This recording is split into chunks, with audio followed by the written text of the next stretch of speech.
ನಮಸ್ಕಾರ ಕನ್ನಡಿಗರೇ, ಎಲ್ಲರಿಗೂ ನನ್ನ ಯೂಟ್ಯೂಬ್ ಚಾನಲ್ಗೆ ಸ್ವಾಗತ. ಇವತ್ತು ನಾನು ನಿಮಗೆ ಕಲಂಜಿ ಆಯಿಲ್ ಹೇಗೆ ಮಾಡೋದಂತ ನಾನು ನಿಮಗೆ ಕಲಿಸ್ಕೊಡ್ತೇನೆ. ನಾನು ಕಲಂಜಿ ಆಯಿಲ್ ಮಾಡಲಿಕ್ಕೆ ಅಂತ ನಾನು ಕಿಚನ್ಗೆ ಬಂದೆ.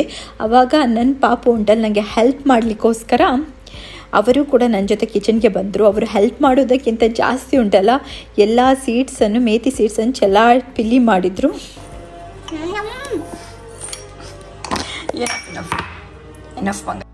ನಾನಿವತ್ತು ನಿಮ್ಗೆಲ್ಲರಿಗೂ ಒಂದು ಸೂಪರ್ ಆದ ಹೇರ್ ಆಯಿಲ್ ಹೇಗೆ ಮಾಡೋದಂತ ಹೇಳಿಕೊಡುತ್ತೇನೆ. ಇದಕ್ಕೆ ಬೇಕಾಗಿರೋದು 3 ಇಂಗ್ರೀಡಿಯೆಂಟ್: ಮೆಂತ್ಯಕಾಳು, ಕಲೋಂಜಿ ಸೀಡ್ಸ್ ಮತ್ತು ತೆಂಗಿನ ಎಣ್ಣೆ.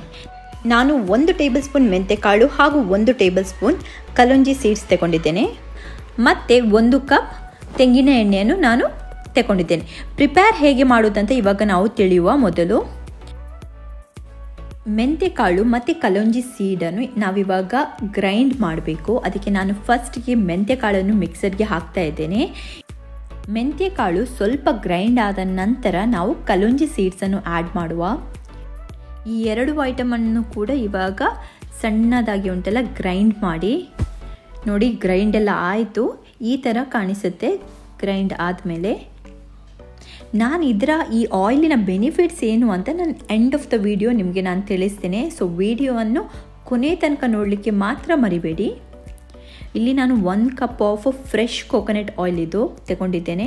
ಇದನ್ನು ನಾವು ಏನು ಮಾಡ್ತೇವೆ ಅಂದರೆ, ನಾವಿಲ್ಲಿ ಡಬಲ್ ಬಾಯ್ಲಿಂಗ್ ಪ್ರಾಸೆಸ್ ನಾವು ಯೂಸ್ ಮಾಡ್ತಾ ಇದ್ದೇವೆ. ಆ ಪ್ರೊಸೆಸ್ ಹೇಗೆ ಅಂದರೆ, ನಾವು ಒಂದು ಪಾತ್ರೆಯಲ್ಲಿ ನೀರು ತಗೊಳ್ಬೇಕು. ಆಮೇಲೆ ಅದರ ಮೇಲೆ ನಾವು ಇನ್ನೊಂದು ಪಾತ್ರೆಯನ್ನು ಇಡಬೇಕು. ಈ ಪಾತ್ರೆಗೆ ನಾವು ಎಲ್ಲ ಇಂಗ್ರೀಡಿಯೆಂಟನ್ನು ಹಾಕಬೇಕು. ಮೊದಲಿಗೆ ಉಂಟಲ್ಲ ಸ್ವಲ್ಪ ನೀರನ್ನು ನಾವು ಬಿಸಿ ಮಾಡಿದ ನಂತರ ಈ ಪಾತ್ರೆಯನ್ನು ಇಟ್ಟು ಅದಕ್ಕೆ ನಾನು ಇವಾಗ ತೆಂಗಿನ ಎಣ್ಣೆ, ಆಮೇಲೆ ನಾವು ಏನು ಹುಡಿ ಮಾಡಿ ಇಟ್ಟಿದ್ದೇವೆ ನೋಡಿ ಗ್ರೈಂಡರ್ ಮಿಕ್ಸರಲ್ಲಿ, ಅದನ್ನು ನಾವು ಹಾಕಬೇಕು. ನಾವು ಯಾಕೆ ಈ ಡಬಲ್ ಬಾಯ್ಲಿಂಗ್ ಮೆಥಡ್ ಯಾಕೆ ಯೂಸ್ ಮಾಡೋದಂದರೆ, ಕಲೋಂಜಿಯಲ್ಲಿರುವ ಅಂಶ ಉಂಟಲ್ಲ ಅದು ಹೋಗಬಾರ್ದು ಅಂತ ನಾವು ಈ ಡಬಲ್ ಬಾಯ್ಲಿಂಗ್ ಮೆಥಡನ್ನು ನಾವು ಯೂಸ್ ಮಾಡೋದು. ನಾನಿವಾಗ ಸಣ್ಣ ಉರಿಯಲ್ಲಿ ಗ್ಯಾಸನ್ನು ಆನ್ ಮಾಡಿಟ್ಟಿದ್ದೇನೆ. ಯಾಕಂದರೆ ಇಲ್ಲಿ ವಿಂಟರ್ ಆದ ಕಾರಣ ತೆಂಗಿನ ಎಣ್ಣೆ ಎಲ್ಲ ಸ್ವಲ್ಪ ಗಟ್ಟಿಯಾಗಿತ್ತು. ಅದಕ್ಕೋಸ್ಕರ ಮೊದಲು ನಾನು ತೆಂಗಿನ ಎಣ್ಣೆಯನ್ನು ಬಿಸಿ ಮಾಡಿದೆ. ಅನಂತರ ಎಲ್ಲ ಇಂಗ್ರೀಡಿಯೆಂಟನ್ನು ನಾನು ಇದಕ್ಕೆ ಹಾಕಿದೆ. ನಾನಿವತ್ತು ಸ್ವಲ್ಪ ಕ್ವಾಂಟಿಟಿಯಲ್ಲಿ ಮಾಡಿ ತೋರಿಸ್ತಾ ಇದ್ದೇನೆ. ಯಾಕಂದರೆ ಇದರ ಕ್ವಾಂಟಿಟಿ ನನ್ನ ಹತ್ರ ಆಲ್ರೆಡಿ ಉಂಟು. ಇದು 100% ಆರ್ಗ್ಯಾನಿಕ್ ಆಯಿಲ್ ಅಂತ ಹೇಳ್ಬೋದು. ಇದರಲ್ಲಿ ಏನು ಕೆಮಿಕಲ್ಸ್ ಕೂಡ ಮಿಕ್ಸ್ ಇಲ್ಲ. ಗ್ರೈಂಡ್ ಆಗಿದ ಪೌಡರನ್ನು ಹಾಕಿದ ಮೇಲೆ ಸ್ವಲ್ಪ ಸ್ಪೂನ್ ಹಾಕಿ ಉಂಟಲ್ಲ ಎಣ್ಣೆಗೆ ತಿರುಗಿಸಿ ಸ್ವಲ್ಪ ಕುದಿ ಬರಲಿ ಅಷ್ಟೇ. ಕುದಿ ಬರುವಾಗ ಏನಾಗುತ್ತೆ ಅಂದರೆ ಒಂದು ವೈಟ್ ಕಲರ್ ಲೇಯರ್ ಫಾರ್ಮ್ ಆಗುತ್ತೆ, ನೀವು ನೋಡ್ಬೋದು ವಿಡಿಯೋದಲ್ಲಿ. ಆವಾಗ ನೀವು ಗ್ಯಾಸನ್ನು ಆಫ್ ಮಾಡಿ. ಈ ಎಣ್ಣೆ ಮಾಡುವಾಗ ಗ್ಯಾಸ್ ಯಾವಾಗಲೂ ಲೋ ಫ್ಲೇಮಲ್ಲಿ ಇರಬೇಕು.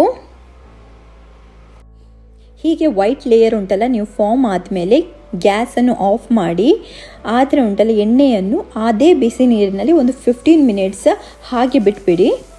ಮತ್ತು ನಾನಿಲ್ಲಿ ಒಂದು ಗ್ಲಾಸ್ ಜಾರ್ ತಗೊಂಡಿದ್ದೇನೆ. ಆ್ಯಕ್ಚುಲಿ ಇದು ನಂದು ನೆಸ್ಕೆಫೆದು ಉಂಟಲ್ಲ ಕಾಫಿ ಪೌಡರ್ದು ಗ್ಲಾಸ್ ಜಾರ್ ಖಾಲಿ ಆಗಿತ್ತು. ಅದನ್ನು ನಾನು ವಾಶ್ ಮಾಡಿ ಕ್ಲೀನ್ ಮಾಡಿ ಇಟ್ಟಿದ್ದೆ.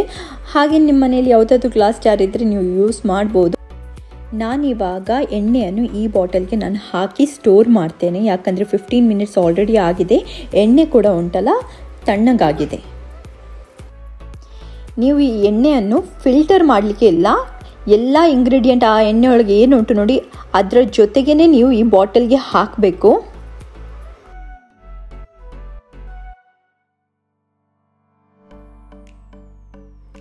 ಈ ಪ್ರೋಸೆಸ್ ಉಂಟಲ್ಲ ಇಲ್ಲಿಗೆ ಮುಗ್ದಿದೆ ಅಂತ ಅಂದ್ಕೊಳ್ಬೇಡಿ. ಯಾಕಂದರೆ ಈ ಎಣ್ಣೆ ಉಂಟಲ್ಲ ಇನ್ನೂ ಯೂಸ್ ಮಾಡಬೇಕಾದ್ರೆ 15 ಡೇಸ್ ಬೇಕು.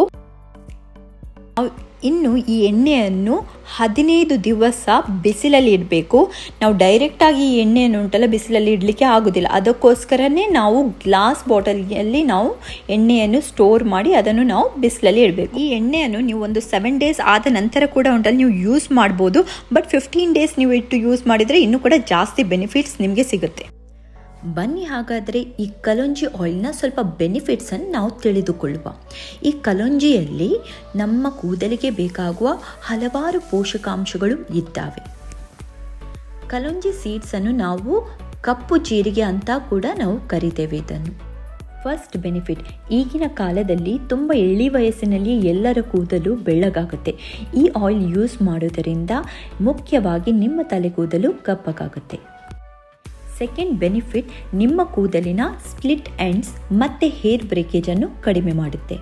ಇನ್ನು ಥರ್ಡ್ ಬೆನಿಫಿಟ್ ನಮ್ಮ ತಲೆಯ ಮಧ್ಯಭಾಗದಲ್ಲಿರುವ ನೆತ್ತಿಯನ್ನು ತಂಪಾಗಿಡುತ್ತೆ. ಆ್ಯಂಡ್ ಫೋರ್ತ್ ಬೆನಿಫಿಟ್ ನಿಮ್ಮ ಹೇರ್ ಫಾಲನ್ನು ಕಡಿಮೆ ಮಾಡುತ್ತೆ. ಆದ್ದರಿಂದ ಕೂದಲಿನ ಹಲವಾರು ಸಮಸ್ಯೆಗಳಿಗೆ ಈ ಎಣ್ಣೆ ತುಂಬಾ ಉಪಯುಕ್ತ. ಬನ್ನಿ ಹಾಗಾದರೆ ಈ ಎಣ್ಣೆಯನ್ನು ನಮ್ಮ ತಲೆ ಕೂದಲಿಗೆ ಹೇಗೆ ಅಪ್ಲೈ ಮಾಡೋದಂತ ತಿಳಿದುಕೊಳ್ಳುವ. ನಾವು ಸ್ವಲ್ಪ ಎಣ್ಣೆಯನ್ನು ಕೈಯಲ್ಲಿ ತೆಗೆದುಕೊಂಡು ಅದನ್ನು ನಮ್ಮ ಕೂದಲಿನ ಬುಡಕ್ಕೆ ಹಚ್ಚಿ ಸ್ವಲ್ಪ ಹೊತ್ತು ಮಸಾಜ್ ಮಾಡಬೇಕು. ತದನಂತರ ಎಣ್ಣೆಯನ್ನು ನಮ್ಮ ಕೂದಲಿನ ತುದಿಯವರೆಗೂ ಹಚ್ಚಬೇಕು. ಇದಾದ ನಂತರ ಒಂದು ಬಾಚಣಿಗೆಯನ್ನು ತೆಗೆದುಕೊಂಡು ನಿಮ್ಮ ಕೂದಲನ್ನು ಸ್ವಲ್ಪ ನಿಧಾನವಾಗಿ ಬಾಚಬೇಕು. ಹೀಗೆ ಮಾಡುವುದರಿಂದ ನಿಮ್ಮ ತಲೆಯಲ್ಲಿರುವ ಹಲವಾರು ಸೆಲ್ಸ್ಗಳೆಲ್ಲ ಆ್ಯಕ್ಟಿವೇಟ್ ಆಗುತ್ತೆ. ಇದರಿಂದ ನಿಮಗೆ ಹೇರ್ ಗ್ರೋತ್ಗೆ ಕೂಡ ತುಂಬಾ ಯೂಸ್ಫುಲ್ ಆಗುತ್ತೆ. ಇದಾದ ನಂತರ ಒಂದು 30 ಮಿನಿಟ್ಸಿಂದ 2 ಅವರ್ಸ್ ತನಕ ಎಣ್ಣೆಯನ್ನು ನಿಮ್ಮ ಕೂದಲಲ್ಲಿ ಹಾಗೆ ಬಿಟ್ಬಿಡಿ. ನೀವು ಬೇಕಾದರೆ ಒಂದು ಲೂಸಾಗಿ ಬನ್ ಕಟ್ಬೋದು. ಸಣ್ಣದೊಂದು ಕ್ಲಿಪ್ಪನ್ನು ಯೂಸ್ ಮಾಡಿ ಬನ್ನನ್ನು ಕಟ್ಬಿಡಿ. ತುಂಬ ಟೈಟಾಗಿ ಕಟ್ಟಬೇಡಿ ಕೂದಲನ್ನು. ಅನಂತರ ನೀವು ಹೇರನ್ನು ವಾಶ್ ಮಾಡ್ಬೋದು. ಹೇರ್ ವಾಶ್ ಮಾಡುವಾಗ ತುಂಬಾ ಒಂದು ಮೈಲ್ಡ್ ಆದ ಶ್ಯಾಂಪೂವನ್ನು ಯೂಸ್ ಮಾಡಿ. ನಿಮಗೆ ಒಳ್ಳೆ ರಿಸಲ್ಟ್ಸ್ ನೋಡಬೇಕಾದರೆ ಉಂಟಲ್ಲ, ನೀವು ಈ ಹೇರ್ ಆಯಿಲನ್ನು ಅಟ್ಲೀಸ್ಟ್ ವಾರದಲ್ಲಿ 2ರಿಂದ 3 ಬಾರಿ ಯೂಸ್ ಮಾಡಬೇಕು.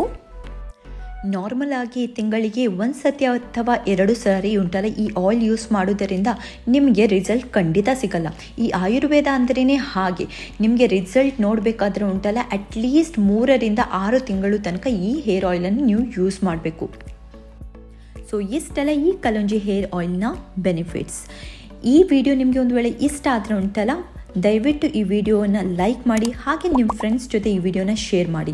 ನೀವು ಸಬ್ಸ್ಕ್ರೈಬ್ ಮಾಡಿಲ್ಲ ಅಂದರೆ ಚಾನಲ್ಗೆ ಸಬ್ಸ್ಕ್ರೈಬ್ ಕೂಡ ಮಾಡಿ, ಪಕ್ಕದಲ್ಲಿರುವ ಒಂದು ಬೆಲ್ ನೋಟಿಫಿಕೇಷನ್ ಐಕನನ್ನು ಕ್ಲಿಕ್ ಮಾಡಿ. ನೀವು ಈ ಆಯಿಲನ್ನು ಆಲ್ರೆಡಿ ಯೂಸ್ ಮಾಡಿದರೆ ನನಗೆ ಕಮೆಂಟ್ ಬಾಕ್ಸಲ್ಲಿ ತಿಳಿಸಿ. ನಿಮ್ಮ ಕಮೆಂಟ್ಗೋಸ್ಕರ ನಾನು ಕಾಯ್ತಾ ಇರ್ತೇನೆ. ನಿಮ್ಮ ಈ ಕನ್ನಡತೆಯನ್ನು ಸದಾ ಹಾರೈಸಿ, ಪ್ರೋತ್ಸಾಹಿಸಿ, ಬೆಳೆಸಿ.